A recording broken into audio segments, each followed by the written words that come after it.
What's going on there, YouTube, and welcome back to another comic book video. All right, guys, so we are going to continue our coverage over Supreme Power. Now, remember, when it came to Supreme Power, it was originally the origin of the Squadron Supreme. So let me explain. So back in the 1960s, Marvel had this great idea where basically they wanted to know what would happen if the Avengers had fought against the Justice League, which honestly is not a bad question to ask. The problem was Marvel couldn't use the characters they wanted to use because they belong to DC Comics. And so Marvel made a bunch of characters as a way to represent the Justice League, but in Marvel Comics. So Hyperion is Superman, Nighthawk is Batman, Blur is Flash, and so on and so on. Now, what Marvel did was they originally said the Squadron Supreme comes from an alternate universe in Marvel's multiverse. And so over the years, the Avengers from the main Marvel universe have met different versions of the Squadron Supreme over the years. Now, in the early 2000s, Marvel released Marvel Max. Now, Marvel Max was a way for Marvel to kind of go ahead and do more adult comics, like Punisher Max. Now, with that, they also gave us Supreme Power, which was written by JMS, who was actually the same writer at that time who was working on Spider-Man.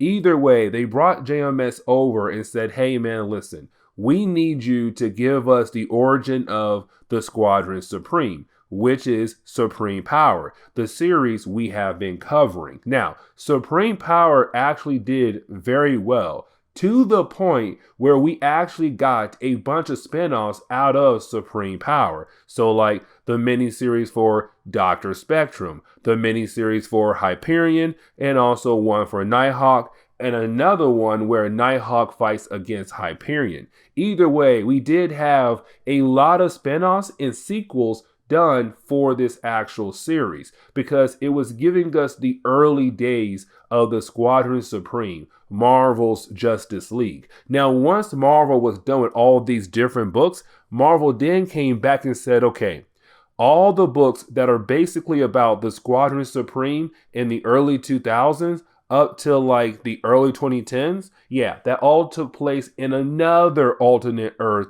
in Marvel's multiverse. And so that was just another version of the Squadron Supreme. But a lot of people still love Supreme Power and all the stuff was done in Supreme Power because honestly, it was a very interesting take on the characters that was done by JMS.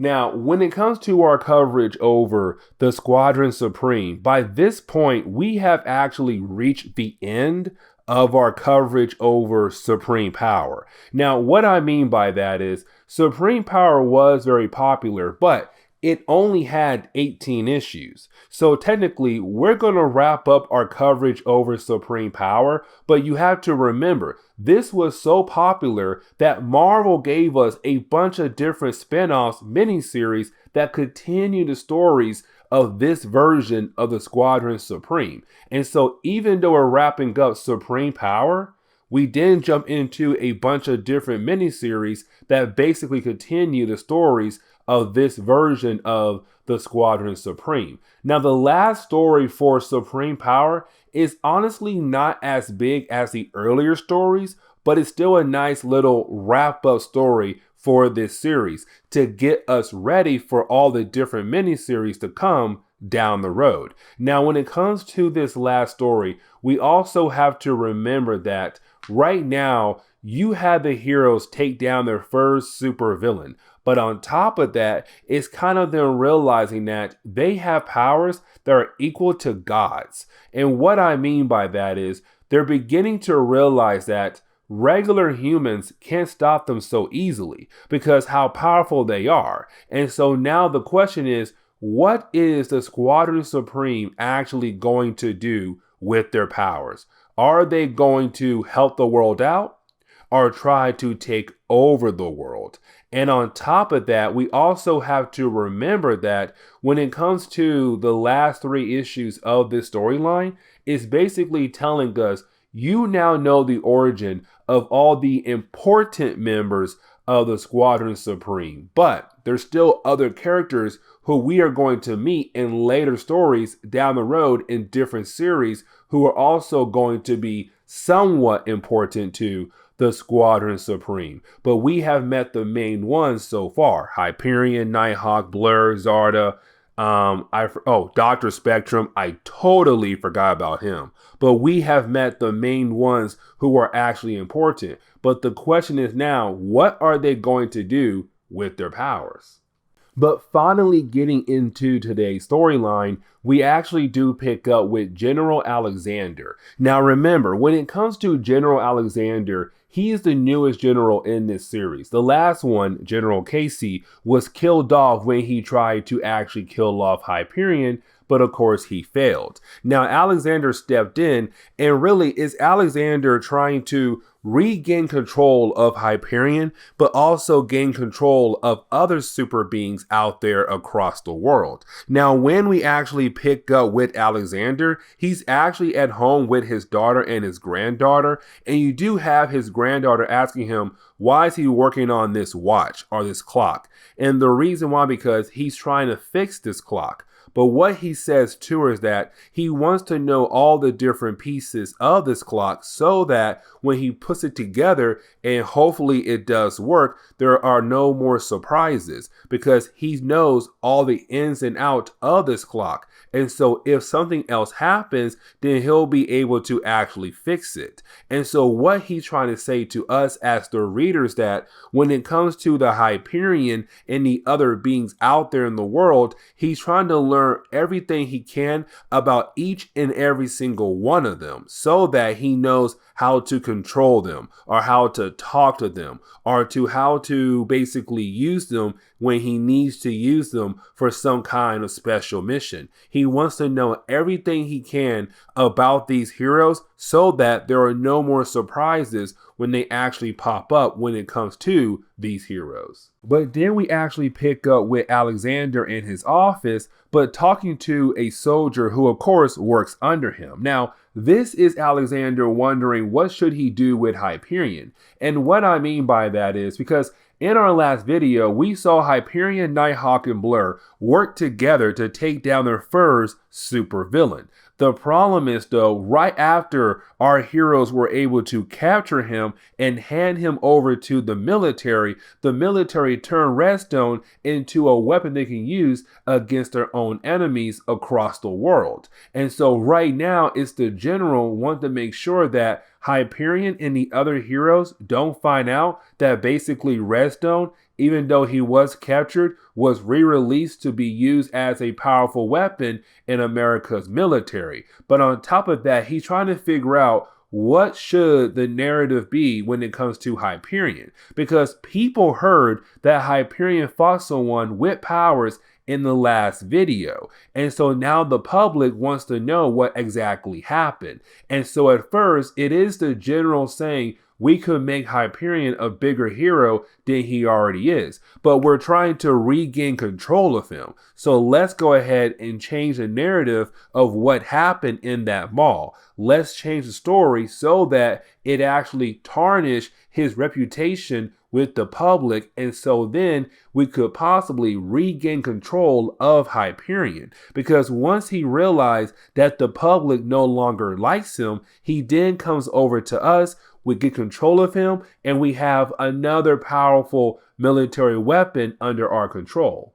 Now, what I mean when I say that the general is trying to control the narrative of what exactly happened in our last video, because right now he's trying to tell the public that there was no battle. There was no fight between Hyperion and some random super villain. Now, the reason why you have the general actually doing this is for two different reasons. The first is that if word gets out that Hyperion fought against a guy known as Michael Redstone, who was the bad guy, then you're going to have people actually wondering, okay, where is Michael Redstone? And the general right now is using Redstone as a weapon against other countries who are basically enemies to America. And so he wants to keep that wrapped up. But on top of that, he's trying to change the narrative and take away things from Hyperion, his achievements. Because if this story actually did get out with all the videos and the witnesses, basically it will make Hyperion look better in the eye of the public. He'll become a bigger hero. And that is something the general does not want to happen, because he's trying to hope that sooner or later he'll find a way to actually control Hyperion again and have Hyperion back under his control. And so this is just the first step in his what he thinks is a master plan to help him control Hyperion all over again. And so then you have the American military actually go after Blur. Now, this is actually very important. And the reason why, because the reason why they're going after Blur is to have him change his story. Because they're saying, listen, we're trying to control the narrative. And we need you to go out to the public and change your story, because you're going around telling people that you, Hyperion and Nighthawk, had worked together to take down some super villain. We need that story to change. Now, for Blur, he's kind of like, why would I do that? But then you have the military say, if you don't, we'll take you to court and give you a bunch of charges, because you have to realize you're telling the public that you, Hyperion and Nighthawk, fought against a man and basically stopped him. But we could technically say that you had assaulted Michael Redstone in so many different ways, where we could basically lock you up. And then if you do get locked up, you lose all your sponsors. Because remember, when it came to Blur, when he was found by the public, you had all these different companies wanting to sponsor him. As long as he ran around the area of America, being a hero, and show off different brands' logos, he got a lot of money. And so now you have the military saying, if we lock you up, you lose all those sponsors. You lose all your money. And your mom is back to being poor again. So what are you going to do, Blur? Help us and help your mom, or ruin her life and you get locked up for basically assaulting someone? But getting back over to the lesson that the general is trying to teach his granddaughter, what he tells her is that when it comes to the idea of learning something, the ins and outs of things, you have to take your time. You just can't rush those things. And what he is saying is that that's the problem with a lot of people. They want to rush the process. They want to break into things to learn the ins and outs of things, but they don't want to take their time when it comes to learning about different things. And so it's him telling his granddaughter, if you want to learn about different things, you have to take your time, girl. Learn it. Take your time. Take every step slow. And then he has to walk away because he has a phone call to answer. But then we actually pick up with Mark Milton. Now, when we do, we actually do see Mark Milton right now, Hyperion, trying to get drunk, because this is something he kind of thought about. Like, could he actually get drunk? And so right now he's trying to get drunk, but of course he cannot get drunk. He's kind of like Superman. It's something that cannot happen to them. And so he's like 15 drinks in, and the bartender is like, yo, listen, bro, you're like 15 shots in or 15 drinks in. We can tell after this right here, you can't get drunk. So I'll give you a few more drinks, but like sooner or later, we gotta call it, because one, you're wasting a lot of money for me, and two, like, it's just not working. But then we jump over to Jason Scott having a conversation with the general on the phone. And this is actually very important. And the reason why, because Jason Scott is a character that we have not seen in a little while. But basically, he was a reporter who had told the world about Mark Milton, about Hyperion. Now, the story he told the world was not the complete truth. And honestly, it wasn't his fault. He was told what the military wanted him to know so that he'll tell the public and that'll be it. But now this is Alexander saying, listen, I know the person who was the general before me, Casey, he told you what he wanted to tell you. But now I feel like you and the public should basically know everything about Mark Milton. And so this is really more of Scott finding out the actual origin of Hyperion. Because when he wrote the first story, yeah, he was told some things, but most of the things he were told was not true. But now he's getting the complete origin of Hyperion to share with the entire public. But then we pick up with Dr. Spectrum. Now remember, Dr. Spectrum is just the Green Lantern of this team. But on top of that though, his powers comes from a crystal that is embedded in his hand. Now remember, the crystal was actually the power source to the ship that brought Hyperion to Earth. Now, with all that information being said though, when it came to Dr. Spectrum, he found another character that is actually important to Supreme Power, which is Amphibian, which is just the Aquaman or Aquawoman of these comics. Now, we saw over time that these two characters actually began to fall in love with one another. And for Joseph Ledger, Dr. Spectrum, he found someone that he feels like he's actually able to communicate with, and that person understands what kind of person he is. And really, it's the same thing for Amphibian as well. She has somebody to communicate with who actually understands who she is as a person or a Aqua person. Now, the reason why he's here right now because the military found out about her. They found out that she lives in the ocean and they are plotting to come after her sooner or later. Because remember, when she first popped up in our series, she was trying to save a swimmer who had fell in the ocean. But when she brought that swimmer back to her boyfriend, the boyfriend freaked out and tried to attack her, Amphibian, and Amphibian attacked him back.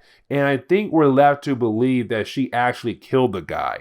Either way, the military knows about her. And so this is Joseph Ledger saying, I am coming to you to tell you I need to take you away and hide you before the military comes. Because it's Joseph kind of pronouncing his love for her.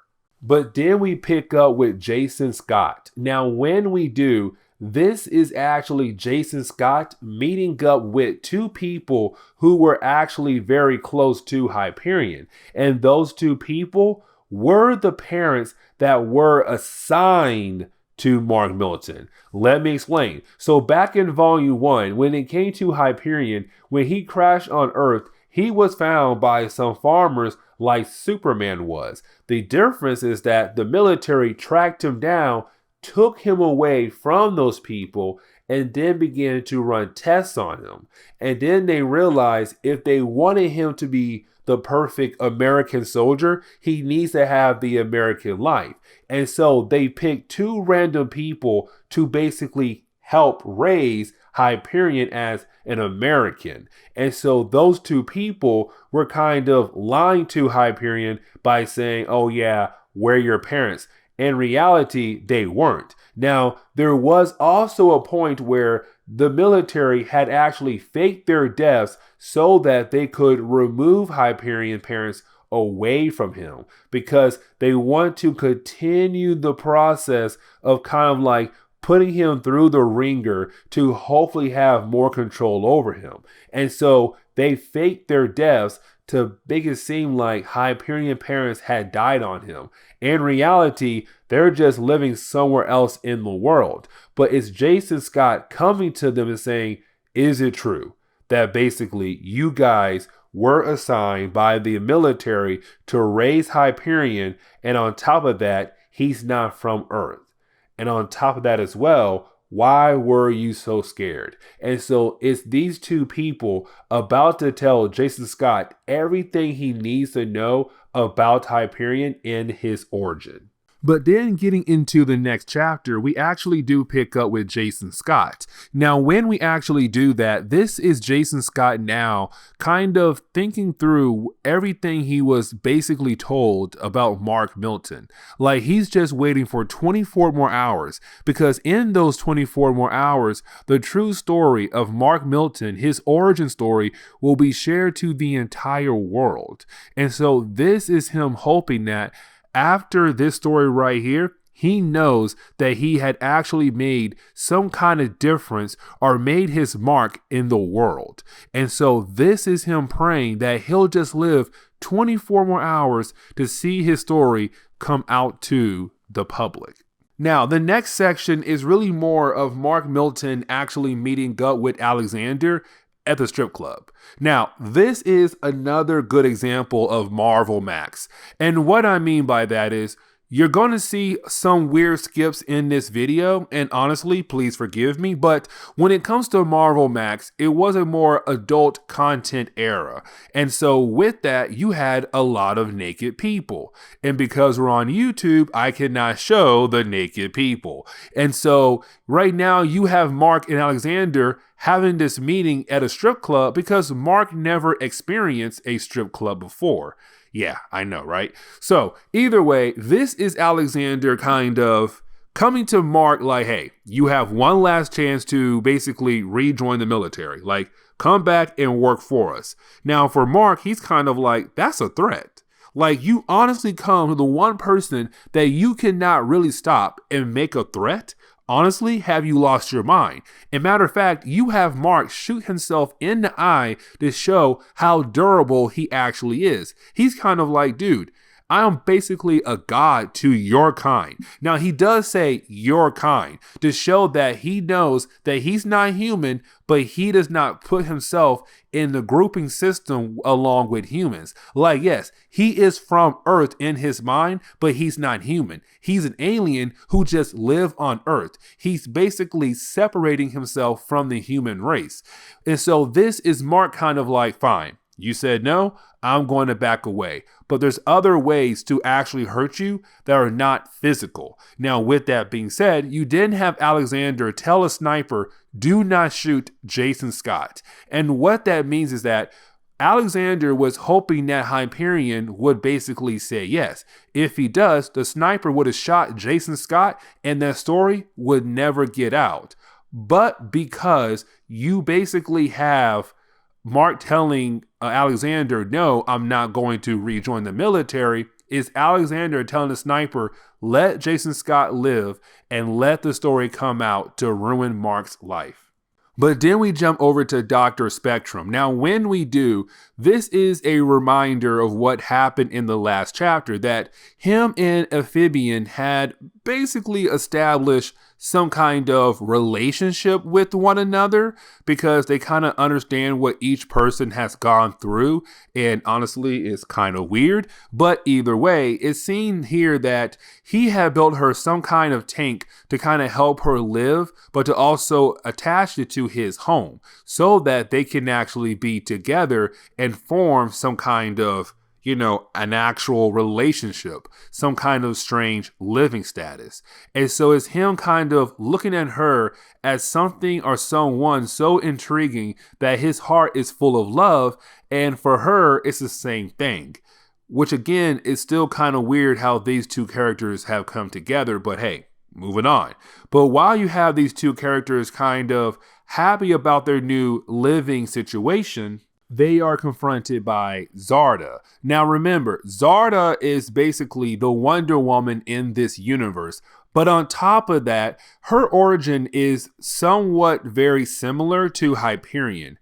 And when I say similar, I mean that they are the same alien race, but the origin story she told about their race, some parts actually do line up, but some other parts do not line up. And we saw that in our previous video. But with that being said, This is her coming to Dr. Spectrum because the crystal he has in his possession. Because remember, the crystal that's embedded in his hand was the power source to Hyperion's spaceship that brought Hyperion to Earth. But apparently Zarda has some kind of connection to this crystal. It was kind of like it was calling out to her. But when she arrives, the crystal personality takes over the body of Dr. Spectrum. Because remember, we had established that when it came to Dr. Spectrum, you have two different personalities in that body. You have Joseph Ledger, but you also have the crystal personality as well in one body, thanks to the crystal being embedded in his hand. And so when Zarda appears, the crystal personality comes out and tells Zarda, hey, listen, you may think you know your origin, but I can see your mind. Your mind is broken, which means that some parts you know are correct about your origin, but other parts are basically wrong about your origin. So let me help you out and tell you the true origin of your kind. Now, that's the moment we see Zarda actually touch the crystal.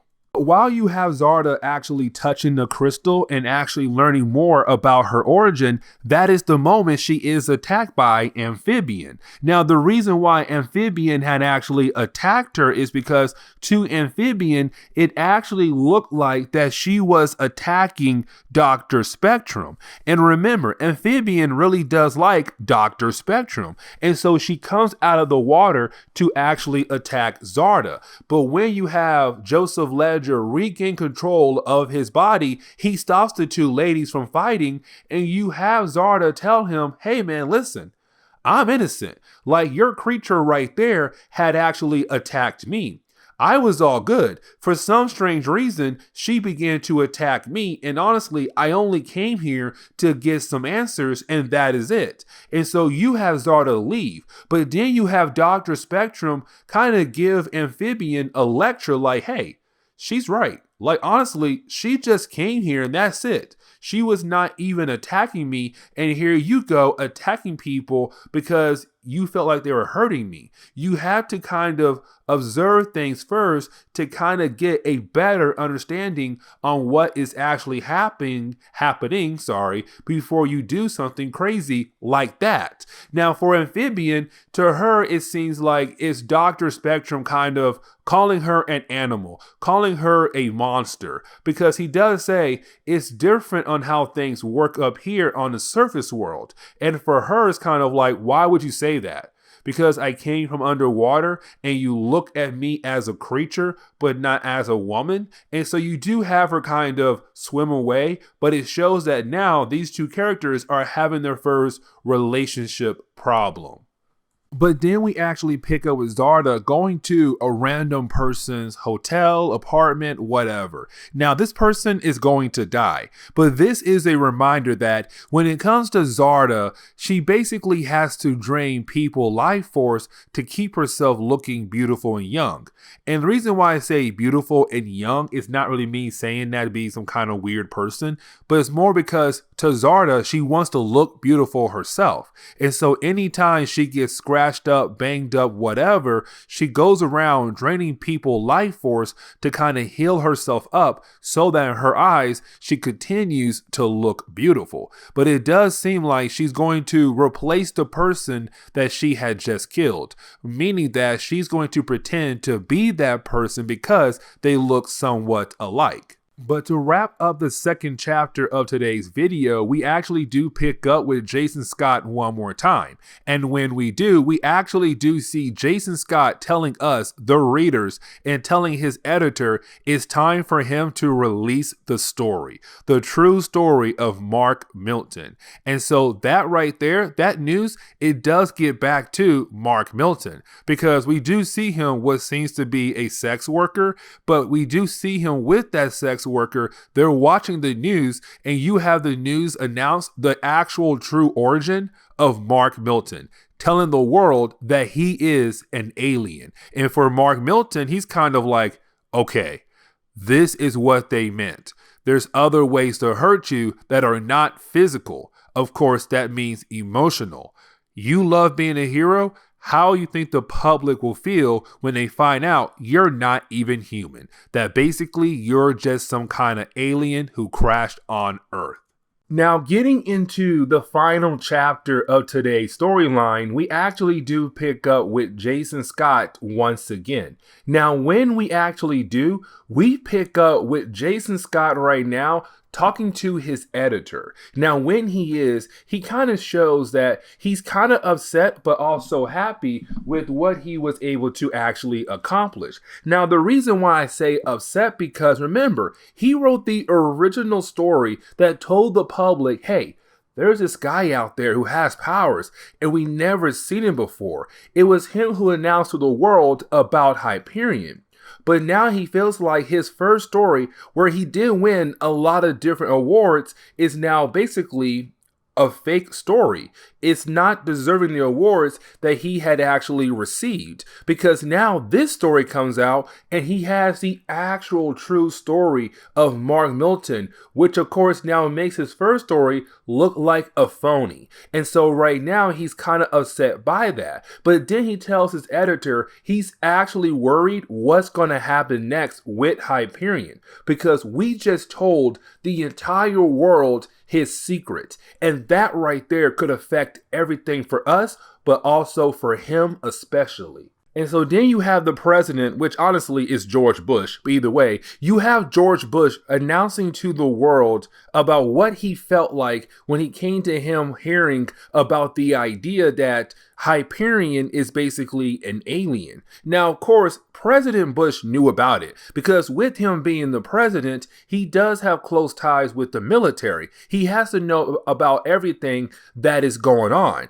And so he knew about it, but he's pretending like him and his team had no idea about this at all. And so right now it's him telling America, we are going to investigate who had basically withheld this information from us, but also you guys, the public. Even though we know that with the president, he knew about this, he's just pretending he had no idea about it. Now, then he basically says that he has a few laws that he is going to make up right now. And with these laws, what he is going to do actually is say, listen, if you have powers, you must come out and reveal yourself to the public, to the American government. But on top of that, you're going to be somewhat forced to work for us, or somewhat basically identify, and you might have to do certain jobs that involve the American government, which again is just saying, hey, you are going to work for us. Either way, it's the president saying, if you are out there and you are some kind of super being, you have to come out now and tell the American government. And this is huge, because now it's kind of like, is there other characters we have not seen so far out there in the Supreme Power universe who are now having to come out and show the world their powers? But then we jump over to Hyperion. Now, when we do, we actually see how that story actually affected Hyperion. And what I mean by that is, when it came to Hyperion, at first, when he came out to the world like, hey, I am Hyperion, I have powers, I'm here to be a hero and basically help you guys out. At first, no one really cared. Like, they did care, but they looked at him as a hero, because in their mind, they were like, oh yeah, you're a human, but just with powers, and you're a hero. So technically, we're okay. But here what happened next though. When that story came out, now you have the world looking at him as a creature, a monster, an alien, because now his origin came out. And with his origin coming out, now the people are basically scared of him.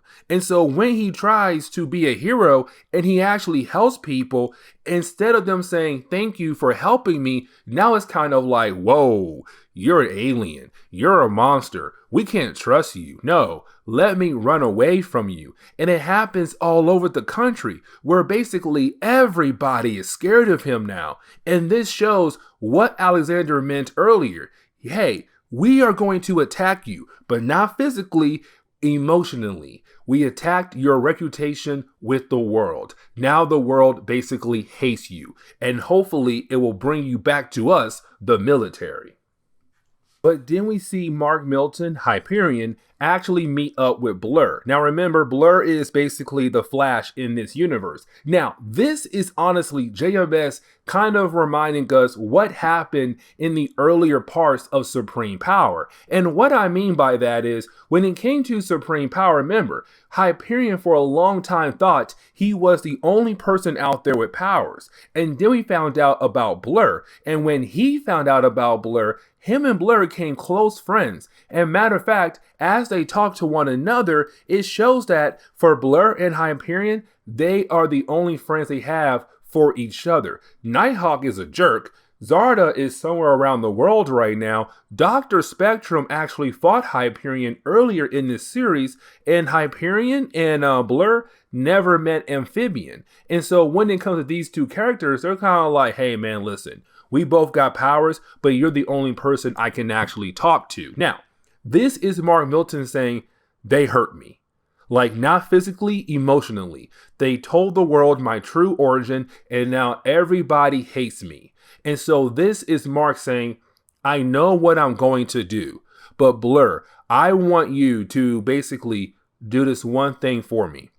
Give this letter to them personally, because I want them to read this letter, because when they do, they're going to see what I'm going to do next. And this right here, guys, is going to lead us into all the different miniseries that we are going to cover down the road. But this is Hyperion telling Blur, go, give this to them, because I'm going to show the world what is going to happen next. But to wrap up this storyline, Supreme Power, we actually have the last section go between two different settings. Now, these two different settings are very important because while you have Blur actually delivering the letter over to Alexander, the general, you have Hyperion going into space. Now, when he does, this is Hyperion in the letter telling Alexander how he truly feels. And he says this right here.